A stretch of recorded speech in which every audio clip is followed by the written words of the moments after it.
రండి మన ఆ, వాక్ ధ్యానం కొరకు రెండవ మాట, ప్రభు అరుచులలో పలికినటువంటి రెండవ మాట. నిన్నటి దినంలో మనం చూసాం, ఎ ప్లీ ఫర్ ఫర్గివ్నెస్.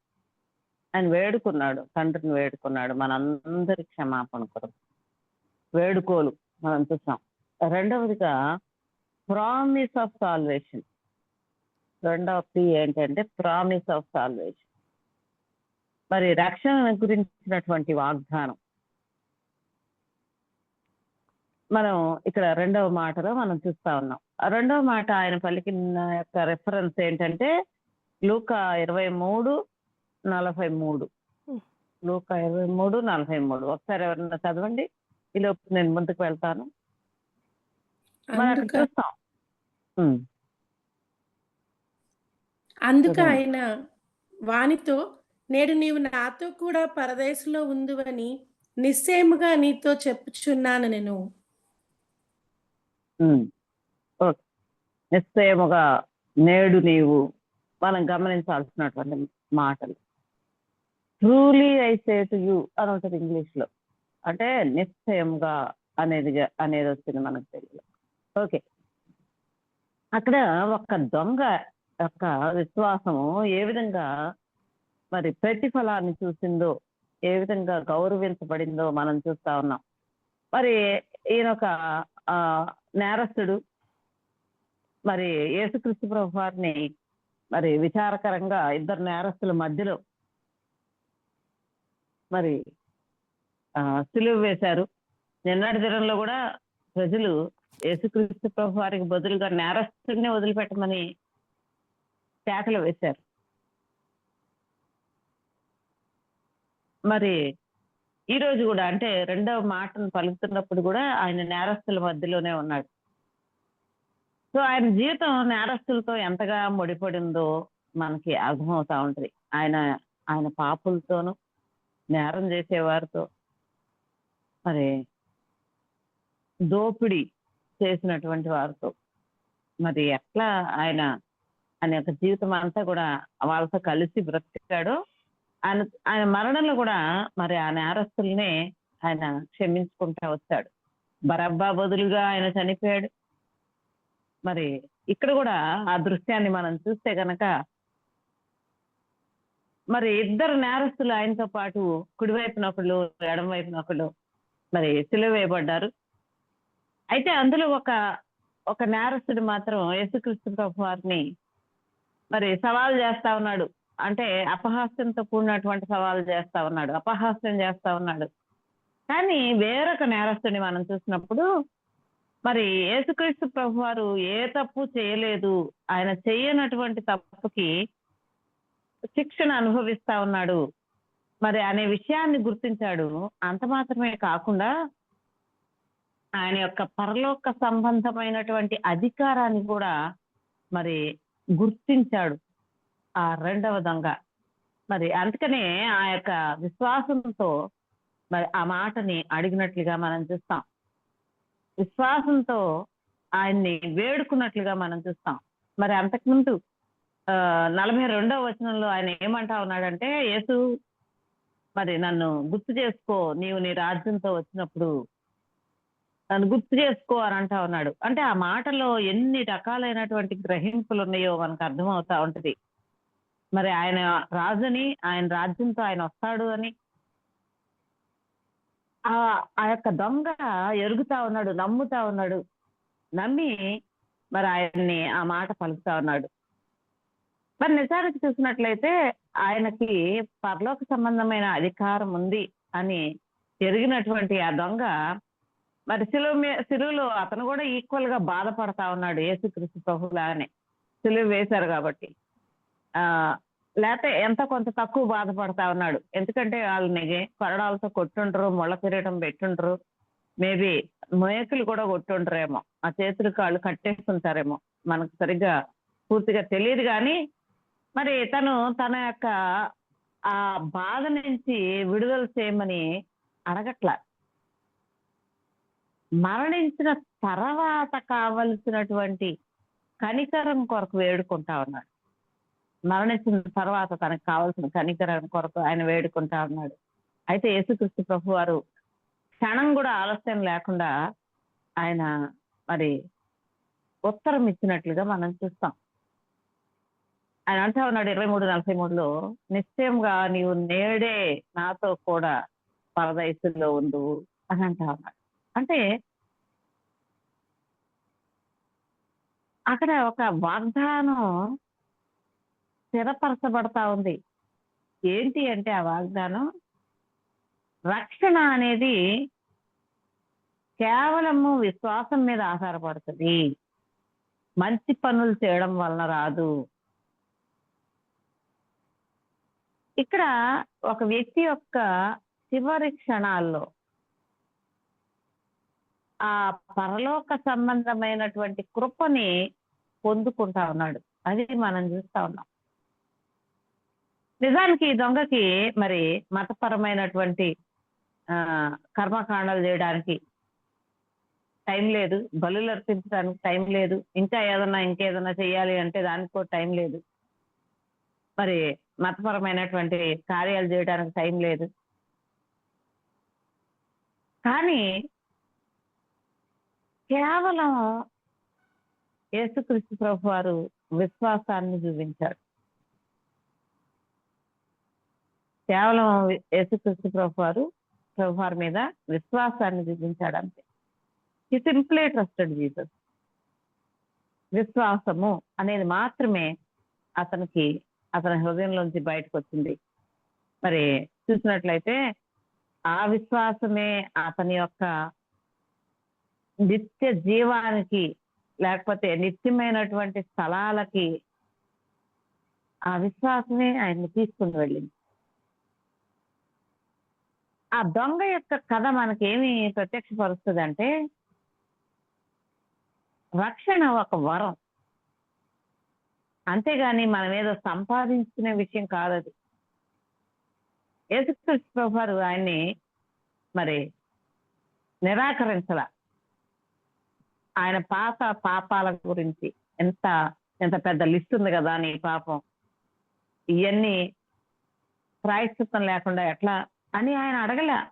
ఆయన ఇమ్మీడియట్ గా అప్పటికప్పుడే మరి అతని పాపాలన్నిటినీ కూడా క్షమించినట్లుగా మనం చూస్తాం. అంటే అక్కడ ఏమి అర్థం చేసుకోవాలి, లేకపోతే ఏమి రుజువు అవుతుంది అనంటే, ఏ పాపము కూడా మరి దేవుని యొక్క క్షమాపణకి పైగా లేదు. ఏ పాపాన్నైనా దేవుడు క్షమించగలడు, ఎవరినైనా సరే దేవుడు క్షమించగలడు. సో విమోచనకి వేరుగా ఉన్నటువంటి వ్యక్తులు కానీ, విమోచనకు వేరుగా ఉన్నటువంటి పాపం కానీ యేసుక్రీస్తు ప్రభువుని మించి లేదు.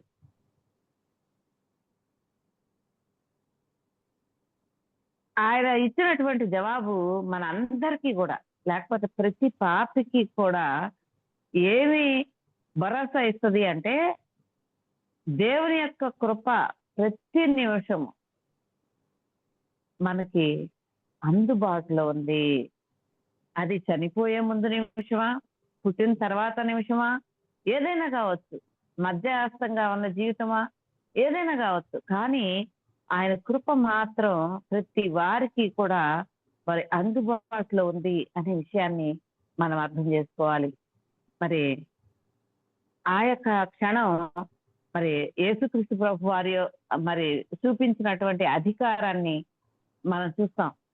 మనిషి కుమారునికి పాపములు క్షమించుటకు అధికారం కలదు అనే మాట చెప్పడం మాత్రమే కాదు, కానీ కల్వరి శిలువలో కూడా ఆయనకి పాపాలు క్షమించే అధికారం ఉంది అనేటువంటి ఆ విషయాన్ని ఎత్తి చూపించినటువంటి, లేకపోతే ప్రదర్శించినటువంటి క్షణాన్ని మనం ఆ శిలువలో చూస్తాం. మరి ఆ యొక్క దొంగ తన యొక్క పాపాన్ని గురించి, తన యొక్క దోషాన్ని మరి గుర్తించాడు. ఆ గుర్తించినప్పుడు యేసుక్రీస్తు ప్రభు వారు ఆయనకు నిత్య జీవాన్ని అనుగ్రహించారు. ఏమాత్రం ఆయన ఆలోచించారు యేసుక్రీస్తు ప్రభు వారు. మనం ఎలా చెప్తాము దొంగ పాపాన్ని గుర్తించాడు అనే విషయం చూస్తే గనక, ఆ కుడి పక్కన ఉన్నటువంటి దొంగ మరి ఆ దొంగలో మరి 4 విధాలైనటువంటి పాపపు ఒప్పుదలని మనం చూస్తాం అక్కడ ఇచ్చినటువంటి పారాగ్రాఫ్ లో. పక్కన వాడితో అంటున్నాడు కదా, మనమైతే పాపం చేశాం, మనమైతే ఘోరమైన తప్పిదాలు చేశాం, మనం ఇప్పుడు అనుభవిస్తున్నటువంటి శిక్ష మనకు తగిందే, కానీ ఆయనకు తగదు అనే మాటలు మాట్లాడుతా ఉన్నాడు. అంటే మనం పాపం చేశాము, పాపానికి తగిన శిక్షని అనుభవిస్తున్నాం అని ఒప్పుకుంటా ఉన్నాడు. అంటే తను పాపి అని గ్రహిస్తా ఉన్నాడు మొట్టమొదటిగా మనం చూస్తే గనక. మరి రెండవదిగా చూస్తే, మరి ఈయన క్రీస్తు, ఈయనలో అసలు దోషమే లేదు, అయినప్పటికీ కూడా మనతో సమానంగా శిక్ష అనుభవిస్తున్నాడు అనే మాటని మాట్లాడుతా ఉన్నాడు. నిజమే, పక్కన వేలాడుతున్నటువంటి యేసుక్రీస్తు ప్రభు వారిలో ఏ దోషము లేదు అనే విషయాన్ని అవగాహనలోకి తీసుకుంటా ఉన్నాడు. ఆయన పాపరహితుడు అనే అవగాహన తీసుకుంటా ఉన్నాడు. అంటే రెండు విషయాలు మనం ఇక్కడ గ్రహిస్తా ఉన్నాము. ఒక వ్యక్తి పాపి అని గుర్తించటం, మరి దేవునిలో ఏ లోపము లేదు అనే విషయాన్ని గుర్తించడం అనేది రక్షణ విషయంలో ఎంత ముఖ్యమైనటువంటివో మరి మనం చూస్తా ఉన్నాం. మరి తర్వాత చూసినట్లయితే కనుక మూడవదిగా, మరి పక్కన వాడితే అంటా ఉన్నాడు, మనం చివరి గడియల్లో ఉన్నాం కదా, నీ పాప స్థితిని బట్టి నీవు దేవునికి భయపడవా అని అంటా ఉన్నాడు. అంటే నిజానికి అతని జీవితంలో మరి తన పాప స్థితిని గురించినటువంటి అవగాహన తనకుంది. అందుకనే పక్కన ఉన్నటువంటి వాడికి కూడా పాప స్థితిని గురించినటువంటి అవగాహనతో బ్రతకటం లేదు అనే హెచ్చరిక విషయాన్ని చెప్తా ఉన్నాడు. మన స్థితిని గురించి మనం భయపడాలి కదా అనే విషయాన్ని మాట్లాడుతా ఉన్నాడు. మరి ఆ విషయం మనం చూసినట్లయితే పాపాన్ని గుర్తించటం, ఒప్పుకోవడం, మరి దేవుడు నిర్దోషి లేక పాపరహితుడు అనే విషయాన్ని గుర్తించటం అనేది మరి మనం చూస్తా ఉన్నాం. నాలుగవదిగా చూసినట్లయితే కనుక,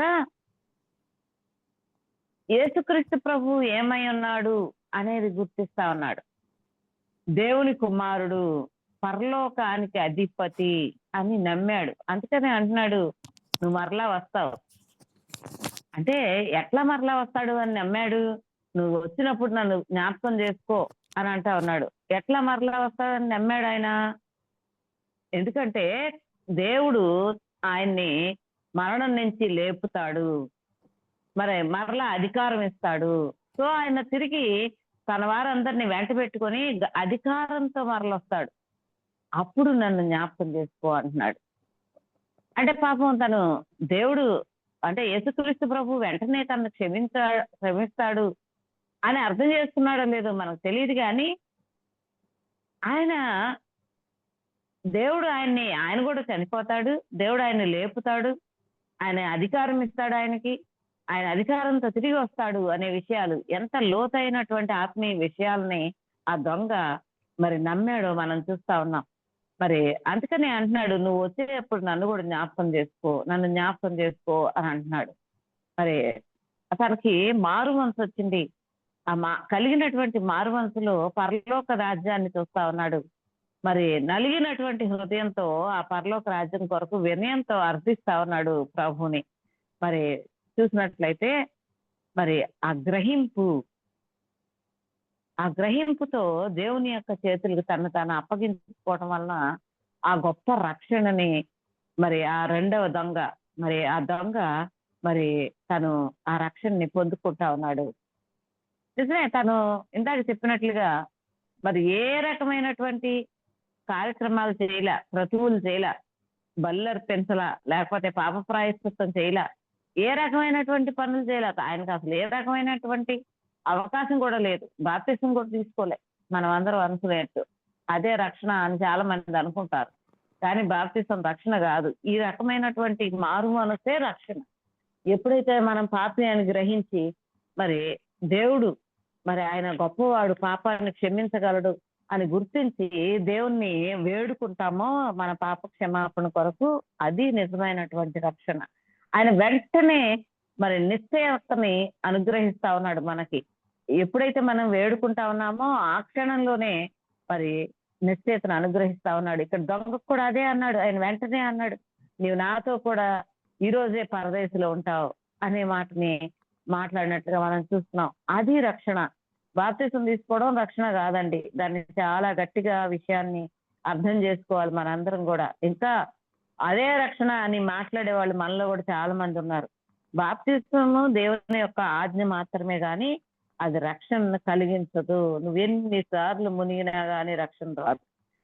మారు మనసు లేకుండా ఈ దొంగకున్నటువంటి ఆ యొక్క పాపపు ఒప్పుదల లేకుండా ఆ ఒప్పుదలలో దేవుణ్ణి గుర్తించినటువంటి స్థితి, తన తన స్థితిని గుర్తించినటువంటి స్థితి, తన ఒప్పుకోలు మరి అవి లేకుండా మరి దాన్నే మారు మనసు అంటాం మనం.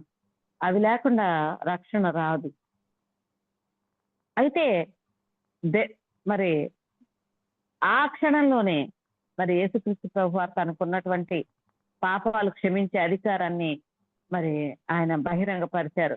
మరి చూసినట్లయితే మరి ఆయన అనుగ్రహించినటువంటి ఆ యొక్క వాగ్దానం, నేడు నీవు నాతో కూడా పరదేశంలో ఉండువు అనేటువంటి ఆ వాగ్దానము మనకి అర్థమే.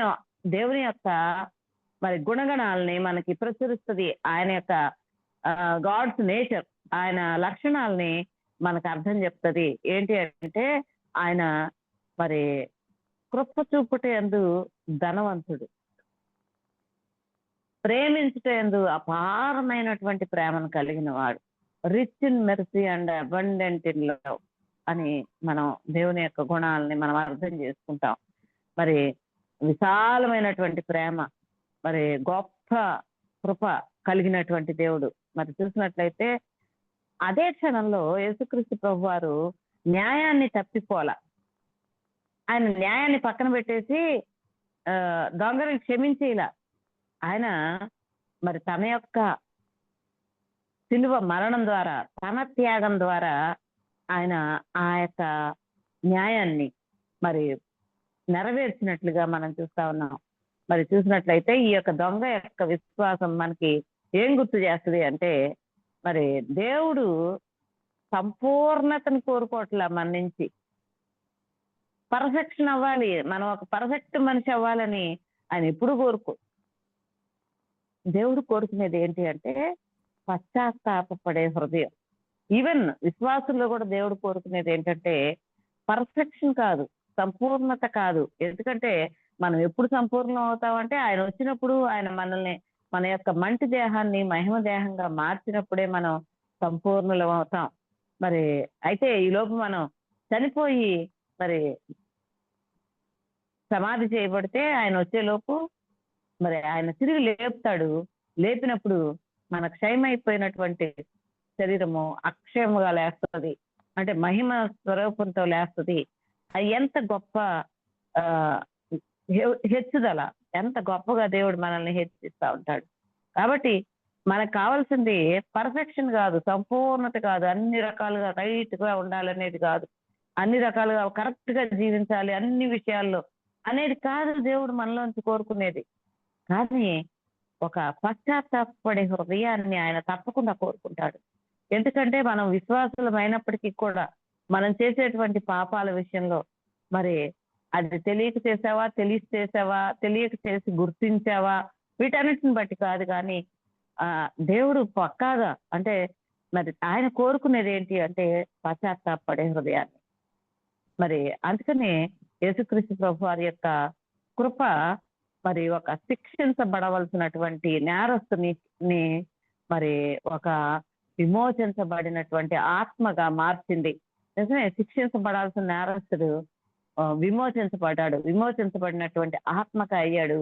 దానికి కారణం ఏంటి అంటే యేసుక్రీస్తు ప్రభు వారి యొక్క కృప మాత్రమే. మరి నిజమే, మరి మనం చూసినట్లయితే ముందుకి మరి యేసుక్రీస్తు ప్రభు వారు ఆ యొక్క దొంగకి మరి ఖచ్చితంగా నేడు నీవు నాతో కూడా పరదేశంలో ఉందువు అని చెప్తా ఉన్నాడు. అంటే మరి ఈవెన్చువల్లీ ఆ తర్వాత నువ్వు ఉంటావు, మరి తీర్పు జరిగిన తర్వాత ఉంటావు అనే విషయం అని మాట్లాడట్లా ఆయన. నేడు నీవు నాతో కూడా అని అంటా ఉన్నాడు. ఒక గ్యారంటీని ఇస్తా ఉన్నాడు. మరి అంతేకాకుండా వెంటనే మరి దేవుని యొక్క సన్నిధిలోకి ప్రవేశించడానికి అవకాశాన్ని ఇస్తా ఉన్నాడు. మరి చూసినట్లయితే కనుక ఈ మాట కూడా మన విశ్వాసుల యొక్క హృదయాల్లో గొప్ప నిరీక్షణని కలగజేస్తా ఉంటది. అంటే రక్షణ మనకి ఇవ్వబడినటువంటి రక్షణ మనం మారు మనసు పొందిన రోజున మనకి దేవుని వద్ద నుంచి వరంగా లభించినటువంటి రక్షణ మరి అది ఉండేది పోయేది కాదండి. అది ఎల్లప్పుడూ లేకపోతే ఆలస్యం చేయబడేది కాదు. అది వెంటనే మరి ఒక వ్యక్తికి అనుగ్రహించబడేది. అంతేకాకుండా అది ఎప్పటికీ కూడా ఆ రక్షణ ఎప్పటికీ కూడా మన కొరకై ఉండేది. మన రక్షణని ఎవ్వరు కూడా తీసివేయలేరు. లేకపోతే ఎవరు కూడా దానికి కలపలేరు. కాబట్టి మనం చూసినప్పుడు మరి మనం ఎప్పుడైతే మారు మనసు పొందామో, దేవుని వైపు తిరిగి మన పాపాన్ని గ్రహించి ఒప్పుకున్నామో, ఆయన దేవుడు ఆయన చేసినటువంటి శిలువ త్యాగం వలన మనకి రక్షణ లభిస్తుంది అని నమ్మాము. ఆ నమ్మిన మరుక్షణమే దేవుడు మనకు అనుగ్రహించే గొప్ప ఆ గొప్ప బహుమానం ఏంటి అంటే మరి ఏ రకమైన ఆలస్యం లేకుండా ఆయన రక్షణని మనకు అనుగ్రహిస్తాడు. మరి చూసినట్లయితే అది వెంటనే మనం విశ్వాసం ఉంచిన వెంటనే యేసుక్రీస్తు ప్రభు మీద విశ్వాసం ఉంచిన వెంటనే కలిగేటువంటి ఆ గొప్ప రక్షణని మనం చూస్తా ఉన్నాం. మరి అప్పటి నుంచి మరి ఆ నిత్య జీవం అనేది మన జీవితాల్లో మొదలవుతుంది. మనం ఎప్పుడైతే రక్షించబడ్డామో అప్పటి నుంచి నిత్య జీవం మొదలవుతుంది. అది గమనిస్తా ఉన్నామా మనం? నేను పరదేశంలోకి వెళ్ళినాక లేకపోతే పరలోకానికి వెళ్ళిపోయినాక, నేను ఇక్కడ చనిపోయి పరలోకానికి వెళ్ళినాక నాకు నిత్య జీవం ప్రాప్తిస్తుంది అని మనం అనుకుంటా ఉన్నామా? ఈ విషయంలో ఉన్నటువంటి తేడాన్ని మనం గమనించాలి. నేను రక్షించబడిన నాటి నుంచి కూడా నాకు నిత్య జీవం ప్రారంభమైంది. మేబీ మధ్యలో నేను ఈ యొక్క శరీరాన్ని వదిలి మహిమ శరీరాన్ని ధరించుకుంటా, ఒక ఫేజ్ ఉంది దానికి. కానీ మరి నా యొక్క శరీరం చనిపోయిన తర్వాత నేను నిత్య జీవాన్ని ఆస్వాదించను. కానీ యేసుక్రీస్తు ప్రభు అనుగ్రహించిన రక్షణను బట్టి నేను నిత్య జీవాన్ని ఆస్వాదిస్తున్నాను అనే విషయం మనం ఎరుగుతా ఉన్నామా అనేది మనం గమనించాల్సినటువంటి విషయం. తర్వాత మనం ముందుకు చూసినట్లయితే గనక మరి ఈ యొక్క దొంగ యొక్క రక్షణ ఎప్పుడు కూడా స్థిరపరచబడింది. మరి యేసుక్రీస్తు ప్రభు వారు ఆయనకి నిత్య జీవాన్ని అనుగ్రహించాడు. అక్కడ ఎవరు యాజకుడు లేడు, లేకపోతే ఆలయం లేదు, లేకపోతే ఒక మతపరమైనటువంటి విషయాలు లేవు. కానీ మరి ఆ యొక్క రక్షణ, నిత్య రక్షణ యేసుక్రీస్తు ప్రభు వారు అనుగ్రహించేది. ఆయన యొక్క కృప ద్వారానే రక్షణ కలిగించేటువంటి విషయాన్ని మనం ఇక్కడ చూస్తా ఉన్నాం. మరి చూసినట్లయితే ఆయన మాటలు మరి మరణం తర్వాత ఉన్నటువంటి జీవాన్ని గురించినటువంటి అనుమానాలన్నిటినీ నివృత్తి చేసినాయి. చూసినట్లయితే ఆయన ఏదో ఒక నిరీక్షణ ఒక నిరీక్షణ మాటలాగా మాట్లాడి ముగించలేదు. కానీ ఆయన స్థిరపరిచాడు. ఆయన ఇచ్చేటువంటి ఆయన వాగ్దానం స్థిరమైందిగా ఉంది ఇక్కడ మనం చూసినప్పుడు. అందుకని ప్రతి విశ్వాసి కూడా యేసుక్రీస్తు ప్రభు వారి యొక్క ప్రతి మాట నిజము అనే విషయంలో ఆ నమ్మిక కలిగి ఉండాలి. మరి ఆ కృప మనకి మరి విషయాలను స్థిరపరుస్తుంది. ఎవరైతే ఆయన యందు విశ్వాసం ఉంచారో మరి ఆయన నుండి ఎప్పటికీ కూడా వేరు చేయబడరు, ఎప్పుడూ వేరు చేయబడరు. ఎవరైతే రక్షణ పొందారో మరి క్రీస్తు నుంచి వారు వేరైపోలేరు అనే విషయంలో ఆ స్థిరమైనటువంటి మాట మనకి ఇక్కడ కనిపిస్తా ఉంది.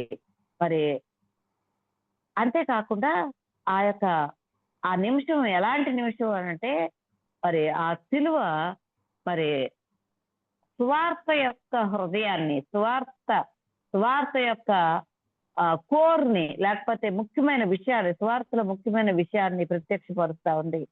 ఏంటి అంటే రక్షణ అనేది కృప ద్వారానే విశ్వాసం వల్ల కలుగుతుంది అనేటువంటి ఆ గొప్ప సత్యము ఈ రెండవ మాటలో, ఆ సందర్భంలో, ఆ సంఘటనలో ఇమిడి ఉన్నట్లుగా మనం చూస్తాం.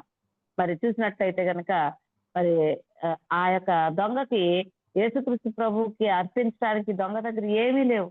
కేవలం ఆయన దగ్గర ఉంది ఏంటి అంటే నమ్మకం, యేసుక్రీస్తు ప్రభు మీద ఉన్నటువంటి నమ్మకం. కాబట్టి రక్షణ పూర్తిగా ఉచితంగా ఇవ్వబడింది. కేవలం విశ్వాసం ద్వారానే, నమ్మటం ద్వారానే నమ్మిక ఉంచడం ద్వారానే అది ఇవ్వబడతా ఉంది. దానికి ఏ రకమైనటువంటి పేమెంట్ లేదు. బలి ఇవ్వక్కర్లేదు, లేకపోతే మన ఆస్తుల్ని ఇవ్వక్కర్లేదు, లేకపోతే ఏమీ ఇవ్వక్కర్లా. మన హృదయాన్ని ఇస్తే చాలు, మనం నమ్మితే చాలు, మనం విశ్వాసం ఉంచితే చాలు. యేసుక్రీస్తు ప్రభు వారి యొక్క వాగ్దానము స్థిరపరచబడి ఉంది. అది ఎప్పుడు కూడా మన నుంచి దూరపరచబడలేదు. కాబట్టి ఇది మాత్రమే, దేవుని యొక్క వాగ్దానం మాత్రమే మనకి సరిపోయిందిగా ఉంది. కాబట్టి యేసుక్రీస్తు ప్రభు వారు పలికినటువంటి ఆ మాట మరి విశ్వాసులందరికీ కూడా మరి భరోసా ఇస్తుంది. ఏంటి అంటే, రక్షణ ఎన్నడూ కూడా మన యొక్క కష్టాన్ని మీద ఆధారపడదు. అంటే మనం చేసేటువంటి క్రతువుల మీద ఆధారపడదు. మనం దాన్ని కష్టపడి సంపాదించుకోక్కర్లేదు. కానీ అది యేసుక్రీస్తు ప్రభు వారి యొక్క ముగించబడినటువంటి పనిలోంచి మనకి అనుగ్రహించబడతా ఉంది. ఆయన కలువరి శిలువ మీద కొద్ది నిమిషాల్లో తండ్రి తనకిచ్చినటువంటి పనిని మానవాళ్ళందరి కొరకు, అందరి పాపముల నిమిత్తంగా తను వారందరి బదులుగా మరి మోసుకొని పోయేటువంటి పాప శిక్షని ఆయన ముగించబోతా ఉన్నాడు.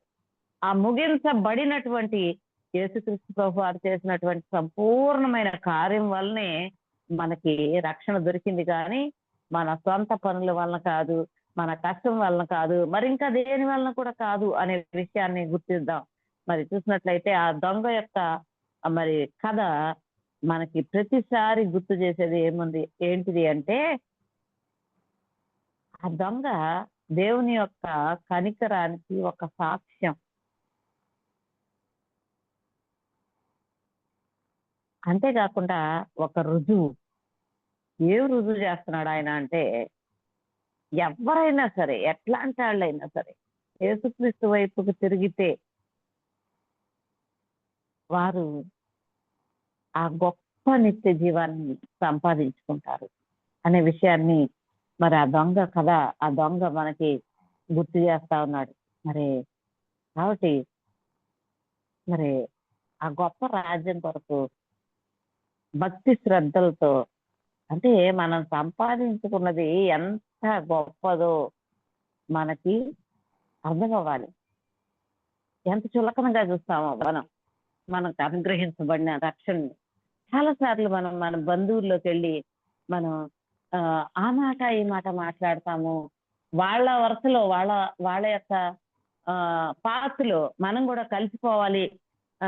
ప్రస్తుతానికి నా విశ్వాసాన్ని, నా వ్యక్తిగత జీవితాన్ని పక్కన పెట్టేద్దాం, తర్వాత వాటి గురించి మాట్లాడుకుందాంలే అన్నట్లుగా మనం బిహేవ్ చేస్తాం.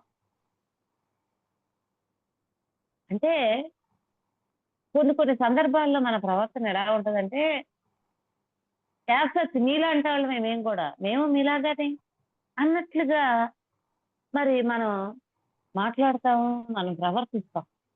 కానీ ఒక విశ్వాసిగా ఈ ఉదయ కాలంలో మనం గుర్తించాల్సింది ఏంటంటే, ఆ రక్షణ ఎంత ఉచితంగా మనకి ఇవ్వబడింది, ఎంత విలువైంది, ఎంత శ్రేష్టమైంది. అది మన బంధువులు కానీ, మన డబ్బులున్న బంధువులు కానీ, లేకపోతే హోదాలో ఉన్నటువంటి బంధువులు కానీ, స్నేహితులు కానీ, ఇంటివారు కానీ, ఈవెన్ వాళ్ళెవ్వరు కూడా ఇవ్వలేరు. వాళ్ళెవరూ మనకి సంపాదించి కూడా పెట్టలేరు. అంత విలువైన రక్షణని దేవుడు మనకిచ్చాడు. దాన్ని చులకనగా, తేలిగ్గా, ఏం పర్లేదులే అన్నట్లు మనం చూడకూడదు అనే విషయాన్ని మనం నేర్చుకోవాలి. అందుకని మనం దేవుని రాజ్యం కొరకు కనిపెడుతున్నటువంటి వారం మరి ఆయన దగ్గర భక్తి శ్రద్ధలతో కనిపెట్టుకొని ఉండాలి. మనం విషయాలని గ్రహించాలి. ఏది ఉత్తమమైంది, ఏది విలువైంది, ఏది మరి మరి మాన్యమైంది అనే విషయాల్ని మరి మనం దక్కసాలి. అంతే తప్ప ఈ లోకంలో ఎవరితోనూ మెప్పు పొందాలి, ఎవరి దగ్గర మంచివారు అనిపించుకోవాలి అనేటువంటి భావంతో మనం ముందుకు వెళ్తే ఈ దొంగ చేసినటువంటి నేరాల కన్నా కూడా ఎక్కువ నేరాన్ని మనం చేసిన వారం అవుతాం. కాబట్టి జాగ్రత్త. దేవుడు ఆయన మనలో సంపూర్ణతను కోరుకోవటం లేదు, కానీ విశ్వాసాన్ని కోరుకుంటా ఉన్నాడు, నమ్మికను కోరుకుంటా ఉన్నాడు. ఆ విశ్వాసము, నమ్మిక మన జీవితంలోంచి ప్రదర్శించబడకపోతే సమస్త ప్రపంచం ఎదుట మన రక్షణ పోదు కానీ మనం రక్షణలో ప్రభువుతో ఆనందించలేం. ఆయన యొక్క సహవాసాన్ని మనం పొందుకోలేం. ఆయనతో కలిసి నడిచేటువంటి అనుభవాలను పొందుకోలేం. ఆయనతో లోతైనటువంటి మార్గాల్లో మనం నడవలేం. కాబట్టి జాగ్రత్త. ఈ రక్షణ మనకి ఎంత ఉచితంగా వచ్చిందో మనం గుర్తించాలి. దాన్ని మనం జీవించాలి. మనం నిత్య జీవంలో ఉన్నటువంటి వారం. నిత్య జీవాన్ని చనిపోయినాక పొందుతామని అనుకోవద్దు. ఆల్రెడీ మనం నిత్య జీవాన్ని పొందుకున్న వారం, నిత్య జీవపు జీవితాన్ని మొదలుపెట్టిన వారం. మీరు 4 ఏళ్ళు మొదలు పెట్టిండొచ్చు, 20 ఏళ్ళు మొదలు పెట్టిండొచ్చు, నిత్య జీవనంలోకి వచ్చి మీరు 30 ఏళ్ళు అయి ఉండొచ్చు, బహుశా రకరకాలుగా ఉండొచ్చు. కానీ మనం నిత్య జీవంలో జీవిస్తున్నటువంటి వారం. ఈ మాట మన జీవితానికి ఎంత విలువ తీసుకొని వస్తుందో గమనిద్దాం. మనం నిత్య జీవంలో జీవిస్తున్నాం అనేటువంటి ఒక స్పృహను కలిగి మనం జీవిద్దాం. దేవుడు ఈ మాటల్ని మన అందరి వినికిల్లో ఆశీర్వదించిన గాక. రండి, ప్రభుని మొట్టమొదటిగా ఆయన మాటను బట్టి ప్రభుని ఆరాధిద్దాం. తర్వాత మనం ప్రార్థన చేసుకుందాం. రండి.